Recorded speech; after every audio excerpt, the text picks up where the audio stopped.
Nomenclature refers to a system of naming or a set of terms used in a particular field of study or activity. It is essentially a structured way of assigning names to things, which helps in organizing and communicating information clearly and precisely. Nomenclature is crucial in various disciplines such as science, medicine, law, and many others, where specific and unambiguous terminology is necessary to avoid confusion.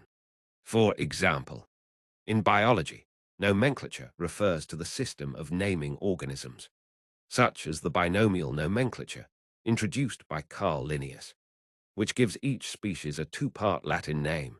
For example, Homo sapiens for humans. In chemistry, nomenclature involves the systematic naming of chemical compounds. For example, H2O is named water,